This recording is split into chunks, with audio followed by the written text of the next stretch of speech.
Chapter 1. I never imagined that I'd one day end up working with my ex-husband. After all, it was only 3 months ago that we finally ended our miserable, 3-year-long marriage. The day the news broke that the new general manager was arriving, the entire office buzzed with gossip. Finally, a young manager for once. Look at his photo, he's seriously good-looking. Huh? Zach from the next desk leaned over, staring at the employee profile photo of Santiago on my screen. The new GM is not even 30. Do you know if he's married? He was. Now he's divorced. What? I closed the page and replied calmly. But he has a girlfriend, might even be engaged, maybe already remarried. Zach gaped at me. How would you know that? I shook my head and smiled. Just a guess. He has that look. But that wasn't true. Everything I said was real. Because Santiago's ex-wife is me. Chapter 2. Santiago and I were practically the textbook example of how two lovers can become each other's worst regrets. We were alumni from the same teacher's university. He was a year ahead, my senior. Some people just shine no matter where they go. And Santiago was exactly that kind of person. You couldn't help but look at him. Truth is, I was the one who had a crush on him first. But there were so many girls who liked Santiago. I wasn't confident back then, I just admired him silently like an idol, never daring to confess. Of course, I was afraid of rejection, but even more, I was afraid we wouldn't even be friends afterward. Then came that summer break when we volunteered to teach in a mountain village. The living conditions weren't great. One night, it rained through the roof of my room. The teacher in charge moved me to an empty classroom to wait out the repairs. When I got there, someone was already inside. It was Santiago. I guess he had also been sent there to escape the rain. Maybe he was too exhausted. He'd fallen asleep slumped over a little desk. I quietly pulled out the chair beside him, watching his sleeping face. My heart thudded wildly. There were no lights on. Outside, the rain poured down. My courage surged, and a wild idea popped into my head. I slowly leaned closer to his face. Just as our noses were about to touch, thunder cracked outside, snapped back to reality by the thunder. I scolded myself for letting desire override my reason. I was about to sit upright when a strong hand pressed down on my head. Santiago slowly opened his eyes, looked at my panicked face, and said softly, "Olivia, what were you just trying to do?" I wasn't trying to do anything, I blurted out, face burning, struggling to free myself. But he didn't let go. His eyes curved with amusement. And the next second, he leaned in and kissed me. I froze, too stunned to resist. It was a very, very gentle kiss. "But I want to," he said. Chapter 3. And so, Santiago and I got together. He was a really good boyfriend. We dated for 3 years in college, and our plan was to stay in the same city after graduation and build a life there. But then, unexpectedly, he received an offer from a well-known company back in his hometown. He never really wanted to be a teacher. That job offer was everything he had dreamed of. After a lot of thought, he held my hand and asked me if I would go back home with him. Santiago's hometown was very far from mine. No high-speed trains connected the two, just a 20-hour train ride. My parents were strongly against the idea. My dad got so angry he argued with me several times. Over the phone, my mom pleaded with me, "Sweetheart, we don't want you to marry far away because we don't know anyone there. If you're treated badly, who's going to stand up for you? You won't even have a place to go." But back then, I was too in love with Santiago to listen to reason. I told my mom, Santiago would never hurt me. But in the end, the one who hurt me the most was him. Chapter 4. It was like I had been blinded by love. Even when my dad said, "If you marry him and move there, then don't come back to this house," I didn't hesitate. Right after graduation, I followed Santiago to his hometown. He came to pick me up from the train station. It was snowing that night. Wearing my thick winter coat, I ran into his arms, eyes red with tears, and told him I had arrived. His eyes were red too as he held my face and kissed me over and over. "Santiago," I whispered that night, curled up in his arms.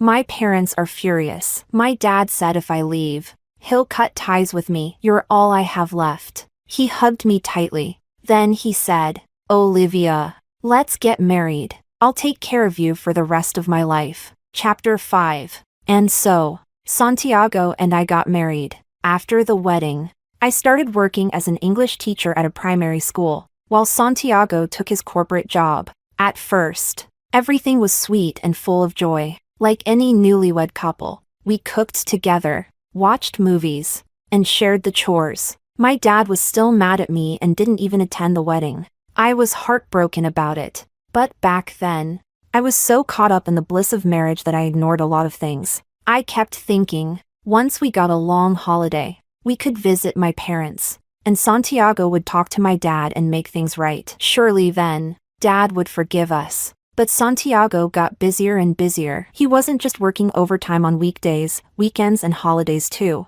I felt bad for him and told him not to push himself so hard. But he would wrap his arms around me and say he had to give it his all. I want to prove to your dad that you made the right choice. I'm going to give you a life everyone envies. Chapter 6. Santiago's career took off quickly. In just 2 years, he became a department manager. In those 2 years, he drank countless rounds of alcohol at work events. Every time he got drunk and threw up, I was there, taking care of him, cleaning up, worried sick. At the banquet celebrating his promotion to general manager, I met Miranda for the first time. She had long, wavy hair, flawless makeup, and walked over to Santiago with a glass of wine, swaying her hips, tilting her head as she congratulated him. Maybe it was some kind of woman's sixth sense, but something about her made me uncomfortable. When we got home, I asked Santiago who she was. Santiago was a bit drunk. He pulled me into a kiss and said,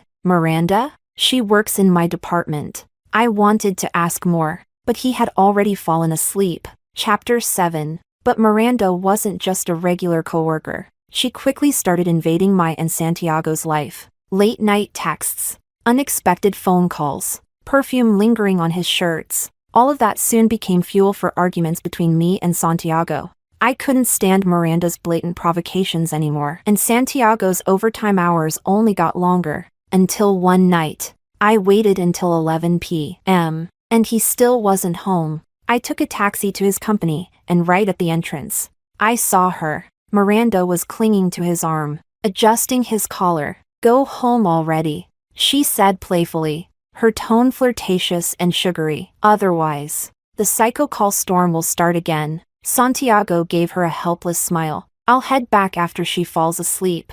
That night, I couldn't hold back. I rushed forward, shoved Santiago aside, and slapped Miranda across the face. What did Santiago say that night? "Right," he said. "Olivia, you're acting like a crazy woman." Chapter 8. After that night, things between Santiago and me hit rock bottom. We didn't speak, not until half a month later, when Santiago placed divorce papers in front of me. I had never seen him look so indifferent. He told me he had real feelings for Miranda. He admitted it was wrong to cheat, but said that when love came, he just couldn't control himself. I stared at him, dazed. "Love?" I repeated his words, woodenly, feeling like my whole world had just shattered. "So what you have with her is love, and what about me?" He was silent for a long time. Then he only said one thing: "Let's get divorced." Chapter 9. I didn't agree to the divorce. I couldn't accept it. Later, Miranda came to my school. She said she wanted to talk. Only useless women try to tie a man down through marriage, she said, full of disdain. "What's the point in what you're doing?" She pulled up a surveillance video on her phone. "Miss Olivia," she sneered, "what would your students think if they saw you acting like a crazy jealous wife that night? What would the school think? Just divorce him already. Santiago is mine now. We've done everything. He only has eyes for me. Why keep making this hard on yourself?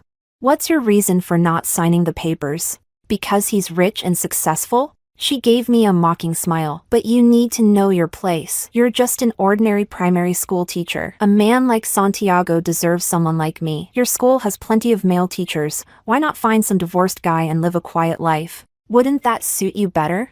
You don't belong in Santiago's world anymore." That day, she said a lot. She even threatened me with the video of me slapping her, and I stayed silent the whole time. In the end, she got impatient and asked what I really wanted. I said just one thing: "If you're so capable, then make him divorce me." Chapter 10. After that, Santiago stopped coming home. I kept calling him, again and again. When he blocked me, I waited outside his company. I was like someone gone mad. There was only one thought in my head. If they won't let me live in peace, then no one gets peace. I wrote out my story, printed it on A4 paper, and pasted it all over the company building. I handed copies to everyone walking in or out. She wanted to expose me?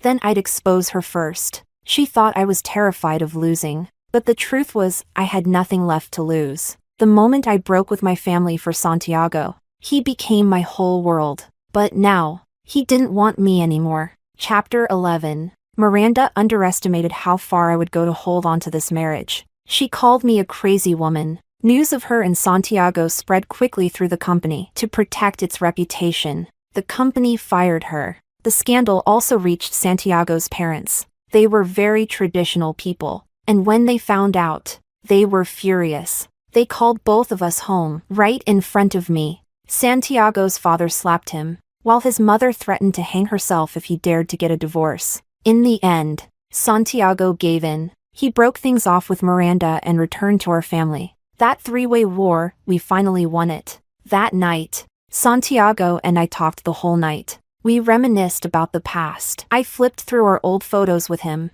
page by page. By the end, I was crying. Santiago cried too, with red eyes. He apologized and pulled me into his arms again. Olivia, I'm sorry. Let's start over. Tears streamed down my face as I reflected on all the reckless things I had done. That night, we fell asleep in each other's arms. He made an effort, and I responded.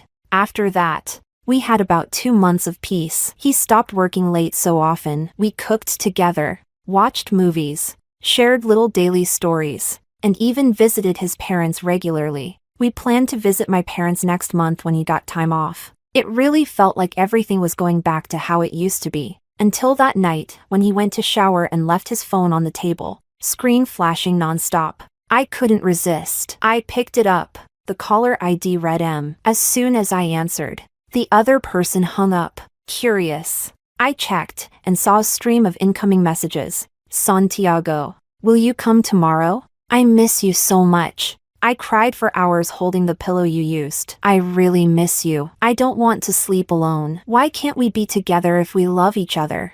I've been thinking nonstop. I don't care if you never make it official. I just need you to stay with me. I really love you. I can't live without you. I'll take the job you found for me. I promise. I know your parents won't let you divorce her. It's okay. Let's take our time. We'll get through this together. Okay? Every line was full of emotion. Every word, true love. When Santiago came out of the shower, I was still sitting there, stunned, holding his phone. He snatched it from my hand, glanced at the screen, and said hurriedly, Olivia, you're still talking to her? I stood up, staring at him in disbelief. Not just talking, you helped her get a job? You slept with her too? Calm down. How could I calm down? Rage shattered any self-control I had left. I screamed, hysterical. How could you do this to me, Santiago? How could you? You said we'd start over. He let me scream and cry, his expression growing colder by the second. And then he said, Olivia, I told you, I'm not divorcing you. Miranda's still struggling to accept everything. I'll handle it. Slowly. These past weeks haven't been easy for me either. Then he added, stop pushing me, okay? Chapter 12. That night, I had something important I wanted to tell him. I was pregnant, but Miranda's calls and messages shattered that joy like a soap bubble and dragged Santiago and me back to square one. A week later, a student at school slipped while coming down the stairs and hit their head, bleeding badly. I happened to be nearby. Without thinking, I rushed over, scooped the child up, and ran straight to the school clinic. By afternoon, my lower abdomen began to ache, and then the bleeding started. I called Santiago over and over, but he didn't pick up. The pain was so intense I nearly fainted. A co-worker, panicking, rushed me to the hospital. The baby couldn't be saved. The doctor told me my pregnancy had already been unstable, and the embryo wasn't healthy to begin with. Honestly, she said, It might be a blessing it ended early. Lying on that cold hospital bed, I called Santiago again. The phone rang for a long time. No one answered. Chapter 13. Because it was a natural miscarriage. The doctor gave me some medication and sent me home. On the way back, I sat in the cab, miserable and aching, trying to distract myself. I opened my phone and started scrolling through short videos. Lately, a meme about Wang Baochuan picking wild herbs had gone viral. Everyone was posting comedic takes on it. The comment sections were flooded with jokes about how scary it is to be blinded by love. Even the lady driving the cab chimed in when she heard the audio from my phone. Girl, I just don't get that Wang Baochuan. It's not like men are in short supply. Sure, her parents had it bad. But even that poor mountain suffered. 18 years eating wild herbs, girl. She basically plucked the whole mountain bald. What did those herbs do to deserve that? She burst into laughter. I laughed too. That only encouraged her. She kept going, watching me in the rearview mirror. Seriously though, love can make people crazy. Huh? Are you crying?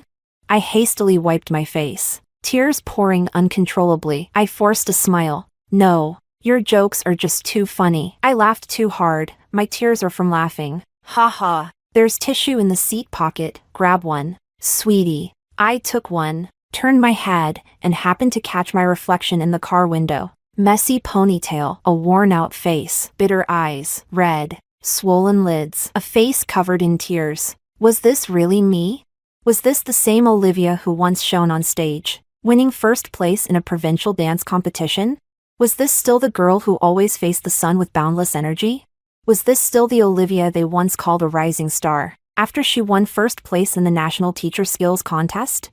And just like that, I suddenly understood why I didn't want the divorce. What I couldn't let go of, it wasn't Santiago anymore. It was everything I gave up for him. Just like Wang Baochuan, maybe she, too, couldn't let go. Not because of love, but because she had sacrificed too much. And once you've given up so much, it's hard to walk away. You need it to mean something. Luckily for me, it was only 6 years. Thank God, just 6 years. Chapter 14. When I got back to the neighborhood, I saw them from a distance, standing under the tree, wrapped in each other's arms. Miranda's eyes were red from crying. Santiago gently cupped her face. Full of affection, they kissed deeply, completely lost in each other, as if the world around them didn't exist. Even as I walked closer, they didn't notice me. Miranda kissed him through her sobs, whispering, "She's almost off work. I should go, right?" Santiago said nothing. He only kissed her again, even harder. I stood there quietly, my body aching, but inside, I felt unusually calm. No impulse to slap anyone, no tears, nothing. Oddly enough, I almost felt like I was the villainess in some romance novel, the bitter obstacle between the male and female leads. They were only struggling to love because I stood in the way. 6 years ago, Santiago looked up at me with sparkling eyes after I failed to sneak a kiss, pulled me close and said, "But I want to." 6 years later, he's holding another woman, comforting her tears while ignoring the woman who just lost his child. All this time, what exactly was I so reluctant to let go of? That unexpected kiss in the rain? The sweetness of a shared secret crush? The night I gave up everything to chase him through a snowstorm? The promise, "Olivia, I'll love you for the rest of my life." And now, all of those memories, splashed over with thick, ugly red paint, they can never be cleaned off. I tilted my head upward, no tears, and for the first time, I felt like I could breathe. Finally, I understood. Letting go, stopping love, sometimes, it only takes a moment. Chapter 15. That night, I told Santiago I wanted a divorce. He froze, tugged at his tie, and frowned impatiently. "Can you stop making a scene?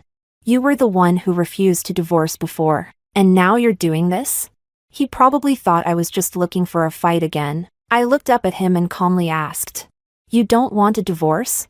He said nothing, fighting through the pain in my body. I continued, "Can you really stand to keep her in the shadows like that? Forever the mistress?"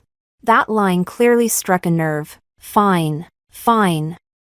Divorce? Great, works for me. But Olivia, he added, cold as ice.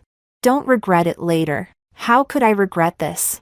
I already had enough regrets to last a lifetime. What surprised me, though, was that I always thought Santiago wanted out more than I did. Yet days later, when I handed him the divorce agreement, he hesitated. He didn't sign. You really thought this through? He asked, tossing the pen down, clearly annoyed. I nodded. Our finances were simple. The house and car were his premarital assets. We had some joint savings, not much. I only asked for half. He had no reason to refuse, but it still took him 3 full days to sign. A month later, once everything was finalized, we went together to the Civil Affairs Bureau to officially file the divorce. Olivia, he said, when the moment came, his voice no longer sharp, just hesitant. Are you really sure? Once we sign, we won't be husband and wife anymore. Are you really sure? He asked again. I suddenly found him funny. He probably thought I was playing games, pretending to want a divorce as some roundabout strategy. A way to guilt trip him or sabotage his relationship with Miranda. That's why, when I finally agreed to the divorce, he looked anxious instead of relieved. But the truth was, I really didn't love him anymore. I truly wanted to leave, and I didn't want to stay a moment longer. Chapter 16. The day after we finalized the divorce, I left. That day, it snowed heavily. Santiago called. He actually said he wanted to take me to the station. No need, I replied. I only have one suitcase, the same one I brought 3 years ago. I can handle it myself. But he still came anyway. At the train station, I waited to board while he stood silently off to the side. His phone rang again and again, but he didn't answer. Eventually, he turned it off altogether. I figured, as the one who cheated, maybe now that I'd agreed to divorce without drama, he felt some guilt. Maybe escorting me was his way of easing that guilt. When boarding started, I pulled my suitcase and walked toward the gate. Suddenly, he grabbed my wrist. I turned back. Let me know when you get home, he said softly. I shook my head and pulled my hand free. Santiago, we're divorced. From now on, let's pretend we never met. And then I walked away without looking back. Standing on the platform, surrounded by falling snow, it felt like everything had been reset. 3 years ago, I came here with nothing but love and reckless courage, dragging the same suitcase behind me. 3 years later, in the same station, I left behind pain and resentment, still alone. But this time, I'm never coming back. Chapter 17. I arrived home at 7 in the morning, but standing in front of the door, I suddenly hesitated. Back then, I ignored my parents' warnings and stubbornly did things my way. And now, after everything I'd been through, I had no one to blame but myself. With things ending like this, what right did I have to come back crying? What face did I have left to seek their comfort? Just then, the door opened. My mom, bundled in thick pajamas, probably on her way to take out the trash, froze when she saw me. Olivia?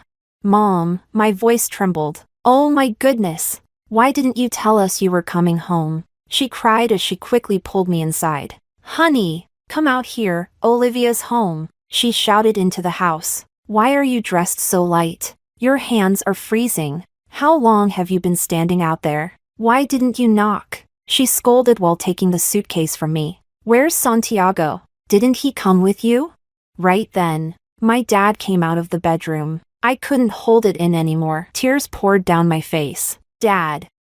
Mom, I got divorced. Chapter 18. I thought my parents would scold me the moment they heard about the divorce, but they didn't say a word of blame. After I told them everything, my mom just teared up. She trembled with anger, cursing Santiago for being a heartless bastard, and hugged me tight. My baby's home. That's what matters. Divorce was the right choice. That kind of jerk didn't deserve our Olivia in the first place. Listen to your mom. What's ahead will only get better. Okay?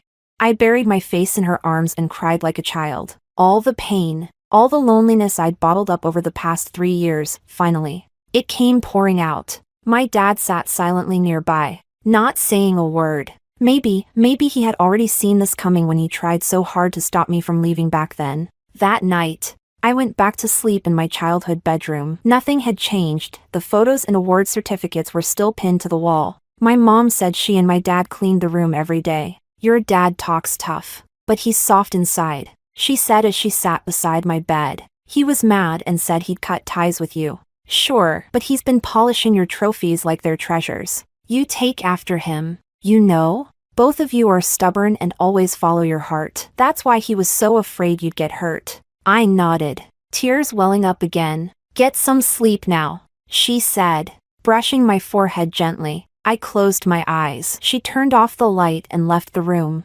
"Ah, you scared me," I heard her voice outside. "What are you doing standing here?" "She's asleep?" "Not yet, almost. She's been crying all day. Can't you put something on her eyes?" My dad's voice came through the door. "When she's asleep, roll a boiled egg over her eyelids. If not, they'll be sore tomorrow." I turned over in bed, and once again, the tears came. Chapter 19. That night, I had the best sleep I'd had in a long time. The next day, I cut off my waist-length hair, dyed it dark brown, and got a soft curl bob. The hairdresser gasped at how beautiful my hair was and asked if I wanted to sell it. I shook my head and told him to just throw it away. I used to keep it long because Santiago liked it. He always said I looked best with long, straight black hair and told me never to cut or dye it. But now, I just wanted to please myself. I wanted a fresh start. I majored in elementary English education, but after inquiring at a few local schools, I found out none of them had openings or plans to hire. Thankfully, a neighbor of mine was heading abroad, and her company urgently needed someone to handle English documentation. She recommended me. That's how I started working at this company. It was a private enterprise involved in foreign trade, with branches all across the country. I was placed in one of those branches. The atmosphere was great. My co-workers were friendly. The company regularly organized staff activities and even partnered with a local mountain school for charity efforts, exactly the kind of work I enjoyed and was good at. For 3 months, everything at work had been going really well, until the general manager suddenly fell ill and had to be hospitalized. He retired shortly after due to health issues, and the company brought in a new GM. I never imagined I would run into Santiago again so soon, and certainly not as the new general manager of my company. Chapter 20. If someone asked, "What does it feel like to run into your awful ex and have him become your boss?" I might be the most qualified person to answer right now, but those dramatic scenes, quitting in a blaze of glory or getting sweet revenge, only happen in novels. My parents are both retired now. I can't just quit and expect them to support me again. Besides teaching, I have no other professional experience. Finding another job would be tough and uncertain. For now, I need this job. Honestly, I was surprised Santiago came here, but I didn't feel much else. After all, in my position, I had basically zero interaction with the GM. This was a big company. It was rare to even catch a glimpse of him. So, I just kept going to work like normal. My mom, worried I'd get stuck in the pain of my failed marriage, had been busy setting me up on blind dates these past few months. To ease her mind, I went along with them. She cast the net pretty wide, so sometimes I'd run into some real characters, but from another angle, it added a bit of fun to life.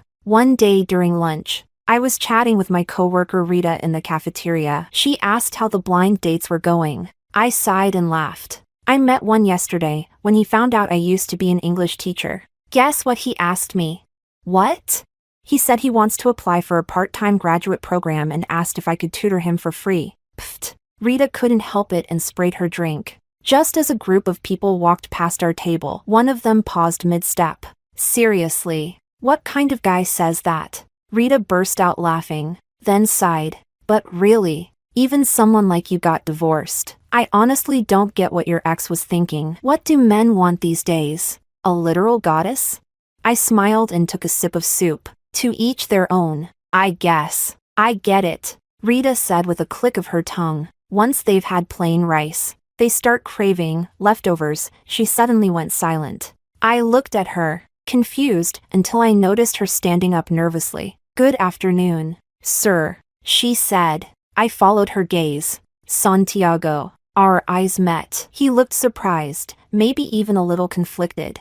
I guess he hadn't expected to see me here either. Rita tugged at my sleeve. With so many people watching, I stood up too. "Hello, sir," I said. He hesitated for a second. The group with him started greeting him one after another, creating a sudden buzz. Some were clearly trying to score points in front of the new boss. I gently nudged Rita, and the two of us carried our trays to the other side of the room. Chapter 21. After that, I didn't run into Santiago at the office again. A few days later was the company's mid-year event. In addition to reports and awards, each department was required to prepare a performance. Our department had planned ahead and arranged for me and a male colleague, who also had dance experience, to perform a duet. Time was tight, and I hadn't danced in a long time. My partner was more skilled than I was, so he quickly decided we would adapt one of the routines I performed during a college competition into a partner piece. My mom didn't know Santiago was now the general manager of my company. When she heard I'd be dancing,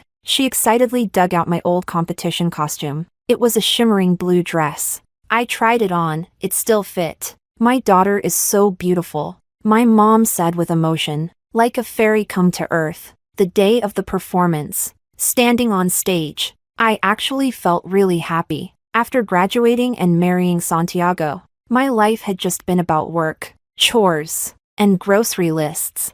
I'd barely danced since then, let alone stood under the spotlight. But that night, the dance flowed freely. My partner and I had great chemistry. It was pure joy. Afterward, we walked off stage chatting excitedly about how in sync we'd been. Then someone nearby called out, "General Manager." I turned around. Santiago was standing by the backstage entrance, looking in our direction. For some reason, he was alone and looked oddly isolated. There was something unreadable in his eyes, dark, shadowed, but I didn't care. I turned away and walked out through the other exit. Chapter 22. After the mid-year performance, I got a little attention around the office. Even some friendly ladies from other departments came over to ask if I had a boyfriend. I told them honestly that I was divorced. They were surprised, but one of them even clenched her fists and said she'd definitely help me find a good man. I smiled and thanked her. Around the same time,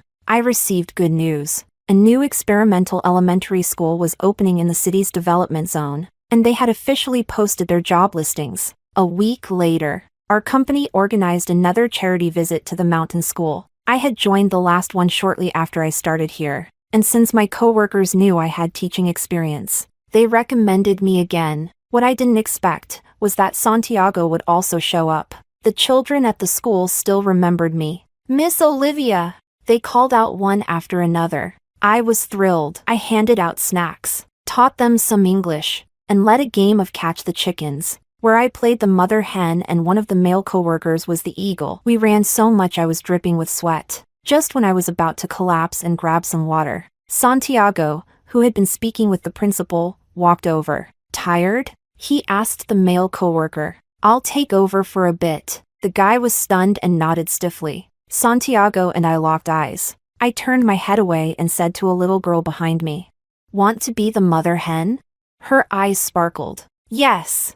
I'm going to get some water. I will leave the chicks in your care, okay? Keep them safe." I waved goodbye to the kids with a smile and walked toward the classroom. Chapter 23. The classroom was empty. I sat down, feeling a dull ache in my lower abdomen, counting the days. It made sense. It was around that time of the month, after the miscarriage. I barely rested before jumping into divorce paperwork with Santiago. I didn't take the traditional postpartum rest and ended up with lingering pain in my waist and abdomen. Recently I'd been dancing a lot, and the night before, I stayed up late preparing materials for the experimental school interview. Then I'd just run around playing with the kids. So the pain this time was worse. I didn't bring any painkillers and knew I couldn't hold out until the afternoon. I texted the male colleague who had played the eagle earlier and told him I wasn't feeling well. I asked if he could drive me back early. He was kind and came right away, driving me to a hospital in the city. As if one problem wasn't enough,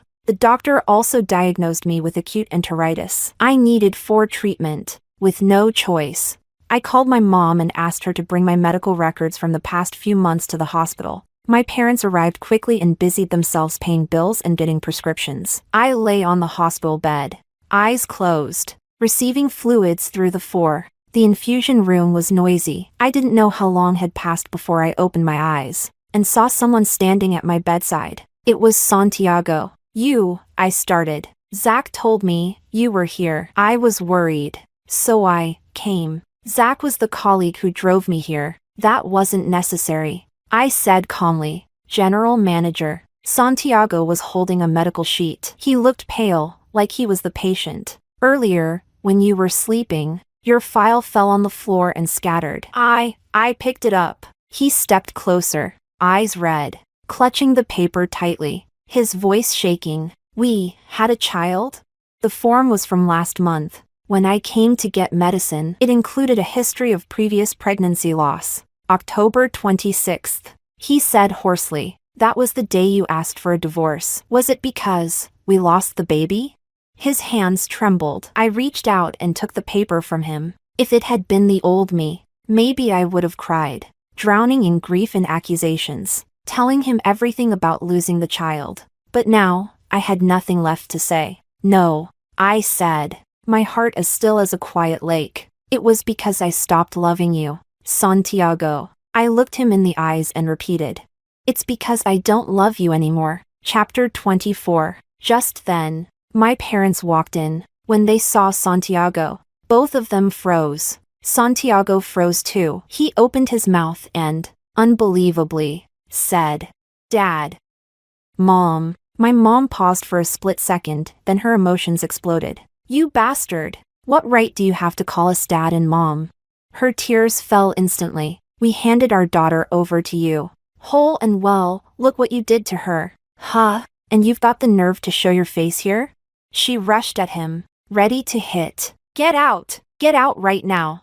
Hey, calm down. My dad grabbed her. Why are you stopping me? My mom turned, still furious. My dad shook his head at her. There are patients here. Go sit with Olivia. Then he turned to Santiago and said in a cold, deep voice, You, come with me. Chapter 25. Not long after my dad and Santiago stepped out, I heard shouting from the hallway. Something's happening. A fight. A fight. I panicked and quickly asked my mom to go check. She didn't return right away, but a family member from the next bed came in, buzzing with excitement. Oh wow. You wouldn't believe it. Just outside, an old man beat the crap out of a young guy. My heart skipped a beat. He must be pushing 60. The man went on, but he knocked that kid down so bad he couldn't even get up. The hospital nearly called the police, but the young guy said no need. As he continued dramatically, I pieced together what my father had said during the fight. You have no right to call us dad and mom. My daughter, she's been the light of my life since she was born. I never once let her suffer the tiniest bit. You think I raised such a wonderful girl so you could ruin her? From now on, every time I see you, I'll beat you again. Just then, my mom came back, supporting my dad. Why'd you get so worked up? She sighed, helping him sit. You're not young anymore, and you've got high blood pressure. What if you overexert yourself? He bullied my daughter. He's lucky I didn't kill him.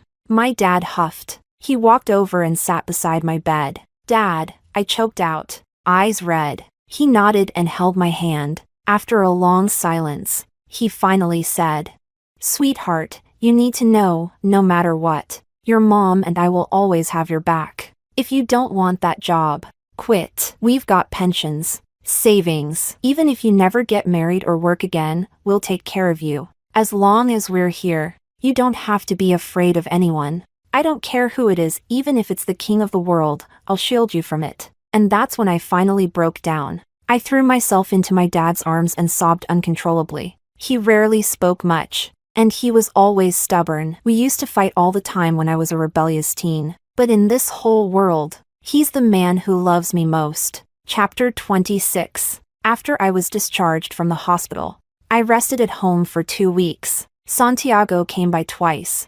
Of course, he didn't even make it past the front door. A few days later, the company union sent over a bunch of health supplements. I knew this was his doing. Maybe, too late. He was trying to make up for the child that never made it. The day before I returned to work, I received a text from an unknown number. Olivia, have you no shame? You're divorced and still clinging to your ex-husband? Followed by a string of vile insults. The number looked familiar. In the living room, my parents were calling me to come drink black chicken soup. I calmly deleted the message and blocked the number. The next day, I found out Miranda had come to our company. Turns out the GM is married. Rita whispered to me in the break room. His wife suddenly showed up last week, brought fruit to every department. She lowered her voice even more. Total marking territory energy. Word is, people from the admin office overheard them arguing in his office. She was yelling something like, "Why do you still care about her?" I also heard she was the one who broke up his previous marriage. Rita popped a sunflower seed. They worked at the same company. She was the mistress. The ex-wife stormed the company, made a huge scene. The mistress got fired. It was that bad. But hey, she played her cards right. The ex tried everything to hold on, but the GM still got a divorce. Apparently, they only got married recently, and rumor has it he left his old company because everyone talked behind his back after the marriage. Then he just happened to land here after our GM got sick. She clicked her tongue. Men always fall for the toxic ones. I just smiled without saying anything. After work, I didn't go straight home. One of the ladies in the adjacent department had set me up on a blind date. The guy came to pick me up downstairs at the office. He was a university literature professor. His name was Dominic. But the moment I stepped into the parking lot, someone grabbed my arm. I turned around. It was Santiago, breathless. He looked at me with concern. "You're back at work? Are you feeling better?"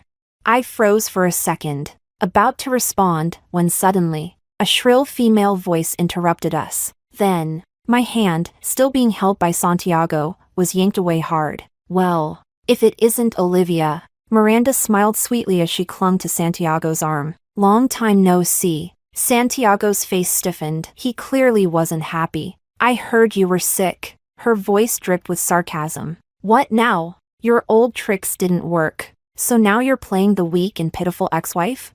"Miranda," Santiago said sternly, "watch what you're saying. Olivia is an employee of this company now." "Employee?" Miranda burst out laughing.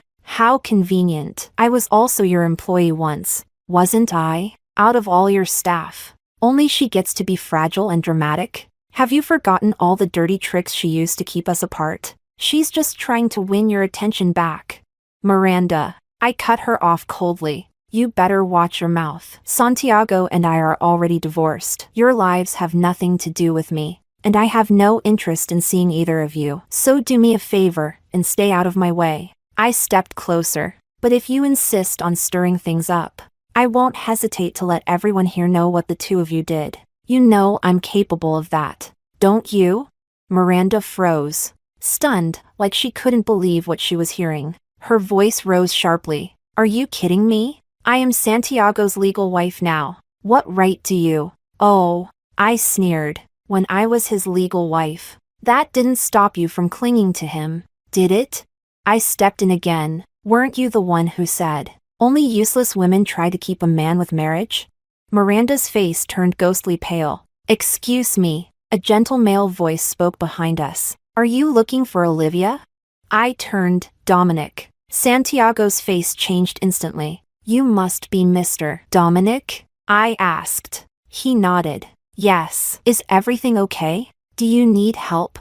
I smiled. "No. It's fine. Let's go." Miranda looked like she still wanted to say something, but Santiago pulled her back. I didn't spare them another glance. I got in Dominic's car without looking back. Chapter 27. After the dramatic scene just now, I honestly didn't expect much from this blind date anymore. Even though Dominic was objectively a great guy, probably the best among my recent matches, after witnessing that mess earlier, I figured any man would be uncomfortable. Things like this really just depend on fate. Thinking that, I sincerely apologized. "Sorry you had to see all that." But he didn't seem to mind at all. He gave me a small smile. "When the matchmaker told me about your situation, I admit I was curious. Why would someone like you be divorced?"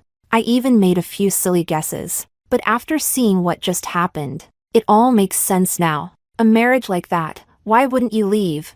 He said it so frankly, and with just enough humor, that the awkwardness melted away. To be honest, I don't think I'm really ready yet to open up to a new relationship.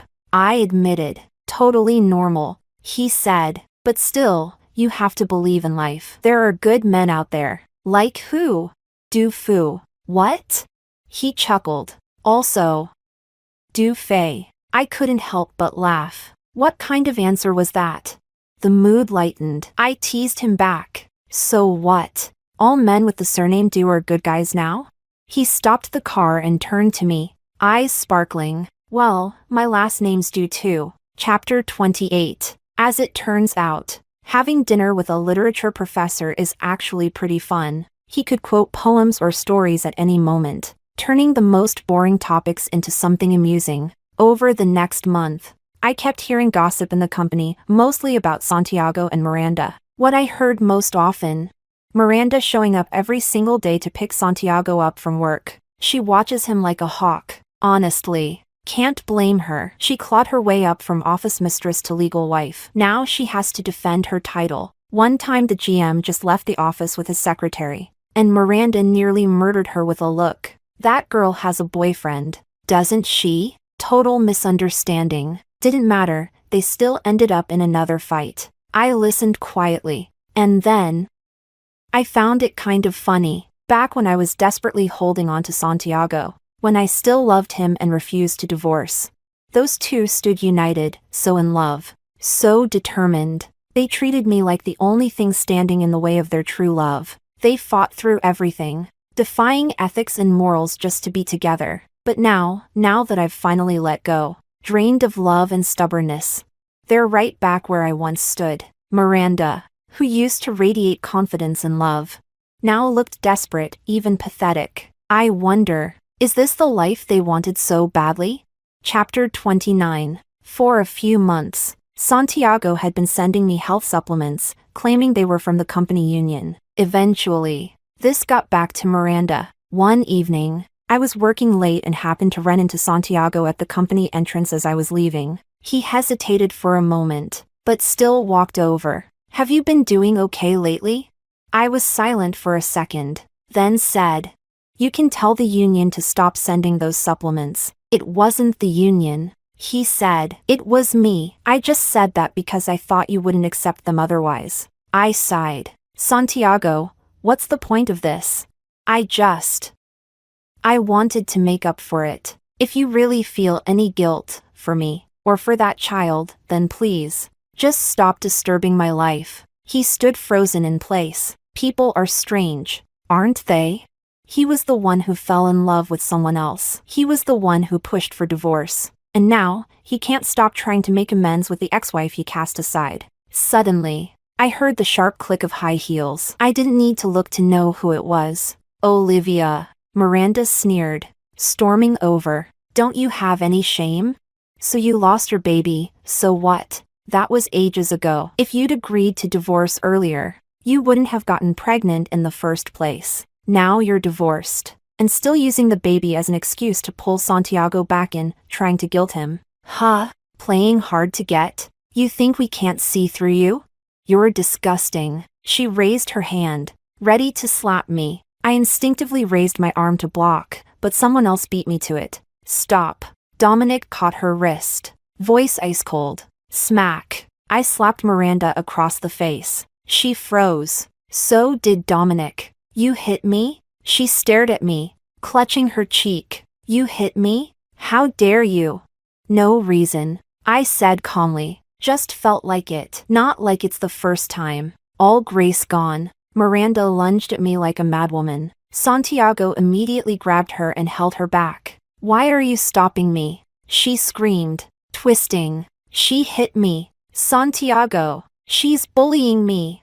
Whose side are you on? I'm your wife. You let her hit me? I watched as Santiago dragged her away, flailing and hysterical. The way she looked now, so much more out of control than I ever was.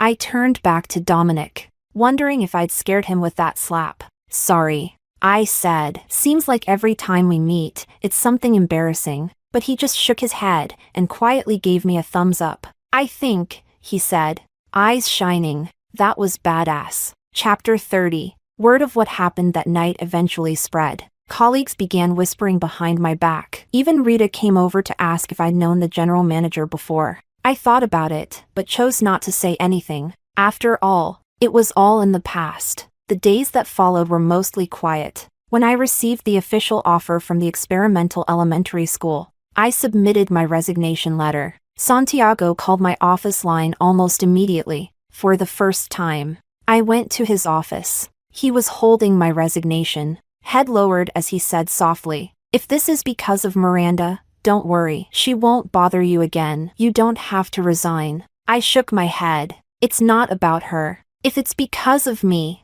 He looked up. "Olivia, I've been thinking a lot lately about how badly I hurt you. I just want to make it up to you." I sighed. "Santiago, maybe I didn't explain myself clearly when we divorced." He froze. "It's okay. I'll say it now. Properly, once and for all. In our relationship, I was always the one who gave up everything. You never had to give up anything, so it's no surprise you didn't cherish it. And the things I gave up for you, you never knew. And you'll probably never understand. Have you ever thought about this? I married you and moved to a city where I didn't know a single soul. I came here for you. You were the only person I had to lean on. When you said forever, I believed you. I thought it meant something real. So when you broke that promise, I couldn't accept it. That's why I fought so hard to hold on. But to be with Miranda, you did everything you could to push me away. In this long, drawn-out tug-of-war between three people,